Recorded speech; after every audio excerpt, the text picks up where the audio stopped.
Alrighty then. Let's do a analysis or interpretation of a Komatsu bulldozer hydraulic system. The series on this one is a D65EX-15E0, and I suppose PX and WX is the same schematic. This is the owner's manual or the shop manual for this Komatsu bulldozer. So let's get down to the hydraulic system. I think it was 963, and here we go.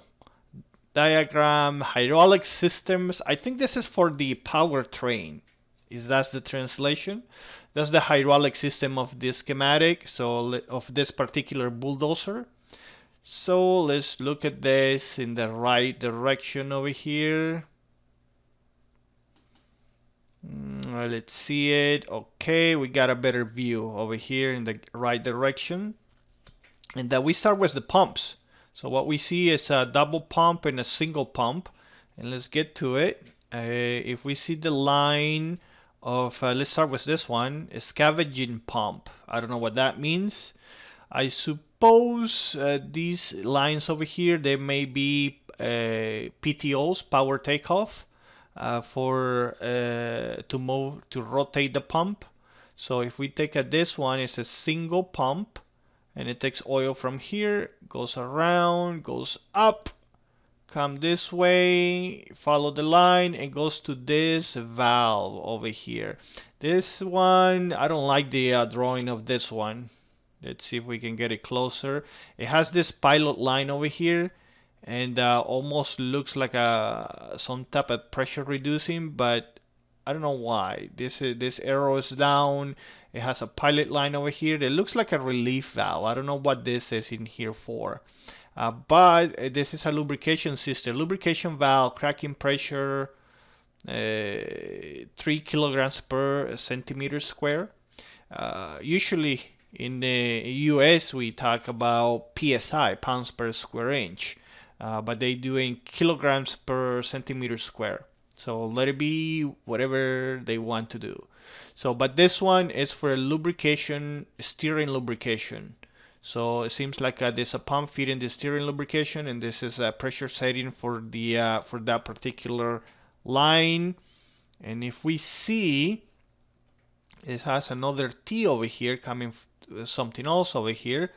Let's see what that is. I think I know what that is. I don't want to follow it this way. I think it comes from the other pump. So let's follow this pump over here, lubrication pump.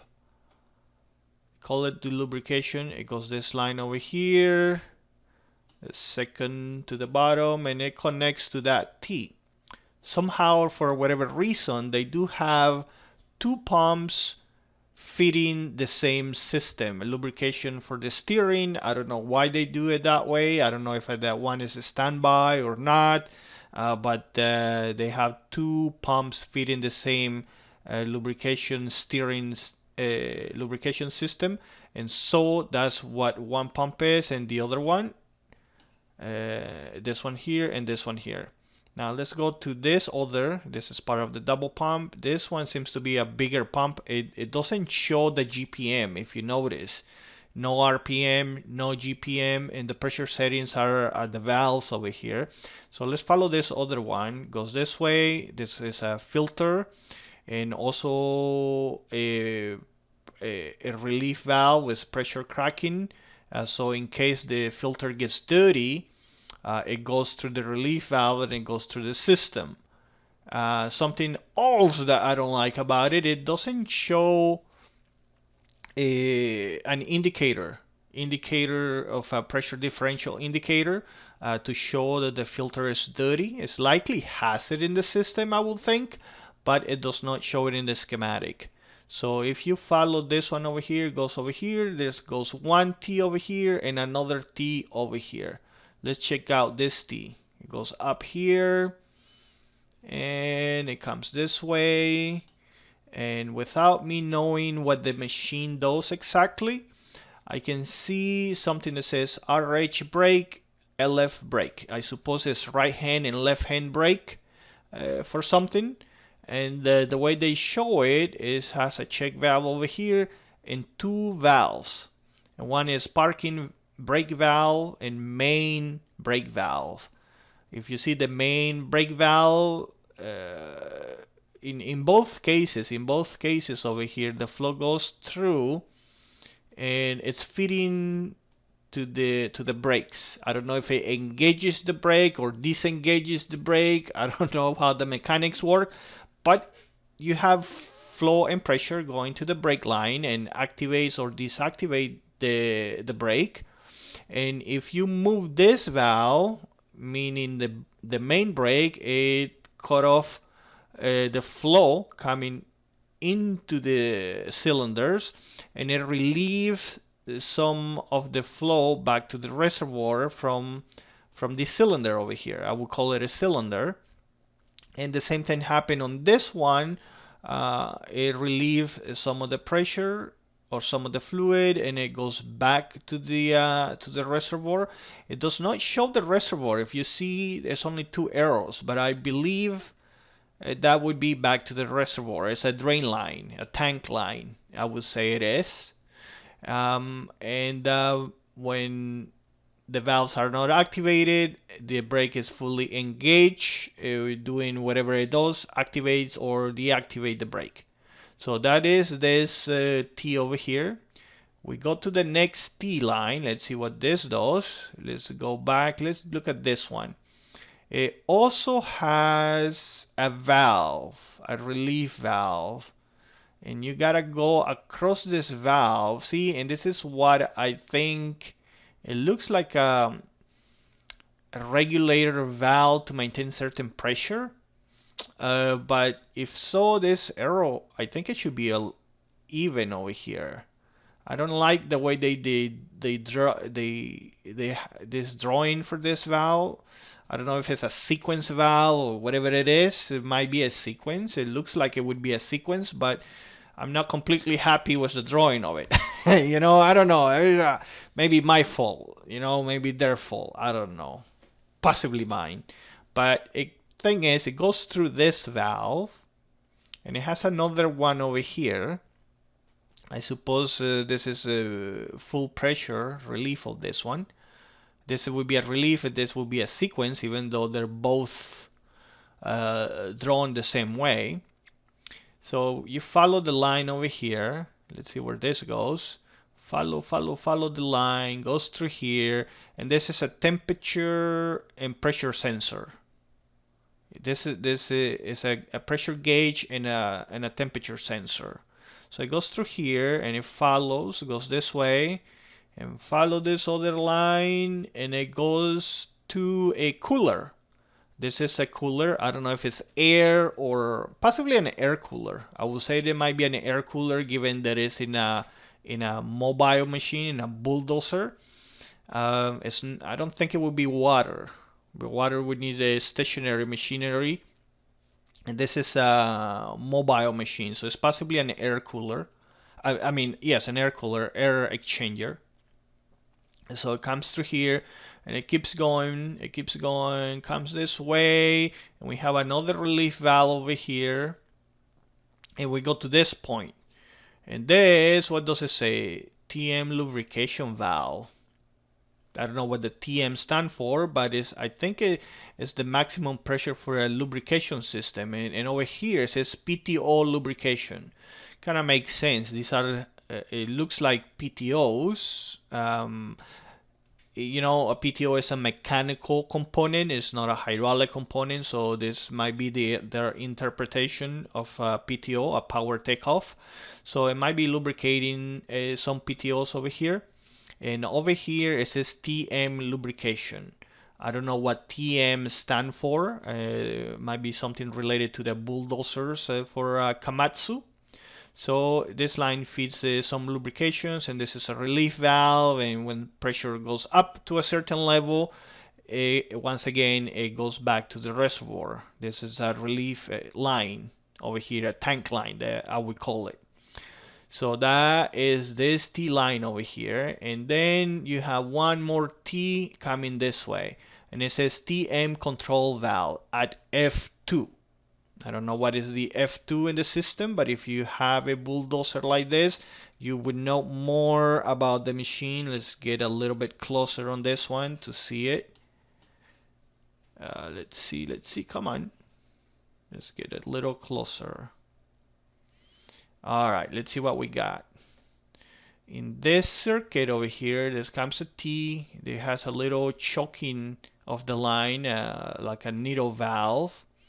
And it goes through a filter, and it goes through this line too. Let's check out the filter line first. So it comes through here, and it goes through the filter. Filter is a discharge. Is it a discharge? If we go all the way down, no, it's a pilot line. Look at this, it's a pilot line for this one. So let's check out the first one. It tees out over here. It goes through a smaller filter apparently. And if you see, you have a pilot line going to this valve and a line through an open valve. It goes through an open valve, and from the open valve goes to a reservoir. It goes back to the reservoir. So in normal position, this line over here is just discharging to the reservoir, or section of it, the one from the filter in this one here is discharging to the reservoir. Let's see what the other one does. Coming through here, it goes through, and it goes to a closed position of this valve. So in normal position, this is closed and this is discharging. But then you have this over here. It's a solenoid activated valve. So when you hit this solenoid, the valve moves, and now it closes this line over here. It closes, and now you have pressure through the pilot line. When you have pressure to the pilot line, it pushes the valve, and when it pushes the valve, now the line that was black, now you have a way to go. Now it's open, and it goes to the clutch, our clutch over here. And this is a switch. There could be an electrical switch, I suppose, maybe some pressure switch, some type of switch that I suppose that when pressure goes up, it'll go on and off or something. The thing is, it moves, it changes positions, and it sends a signal to do whatever it needs to do. And so this clutch works with this valve here and this valve here and this pressure switch over here. And I believe the system repeats all through this. If you look at the second one, follow the line, it once again is in an open position. This one is open. Look at this. This one is open. This F clutch is open in a normal position. This one is closed and this one is open. So, and then from the valve below it, what does it do from the valve below it? Look at this. This one is closed in the normal position, which keeps this valve open, and this is activated. So if you deactivate this or activate it, apparently it goes back, opens, release the pilot line over here, and it closes it. So this one over here is the opposite of this one. It works the same way, it's the same principle, but it works in the opposite way. So in this one, let's see, this one is open and close. And this one is, what is this? This one is open, and this one is closed, and this one is closed, and then you open it when you block it. So they all work in the same principle. Some of the valves, some of the clutches are activated, some of the other ones are not activated. but it's basically, it works when one of the valves closes or opens a signal to the pilot line, so the valve can activate or deactivate the clutch. So that is how this one works, and it has three clutches, and then F and R clutch. I don't know what that means, but that's how the hydraulic is working on this one. And then let's see what else we have. Do we have anything else? Let's see. Let's make it a little farther out, and we see that it comes in three different enclosures. You have the steering enclosure, steering case that they call it. That's the lubrication and the brakes. The TM case, that's the apparently the control for the clutches, which you work with two valves for one of the clutches. For each clutch, two valves. And it has a little bit of the pressure control for another lubrication system that goes to the PTO and a TM lubrication. And then you have a third enclosure over here. I can see the enclosures through these lines, and this one goes here, and this one goes here. And then let's see, do we have one more enclosure? You got another black valve enclosure here. So in this one over here, it has the power takeoff with possibly the sensor. So you have 1, 2, 3 different cases over here, and a valve block of valves over here. So that's pretty much how it works. The hydraulic system of this bulldozer. If you have any questions, let me know about it. If you have another schematic that you would like to look at it, let me know. And that's about it for today. Thank you. Bye bye.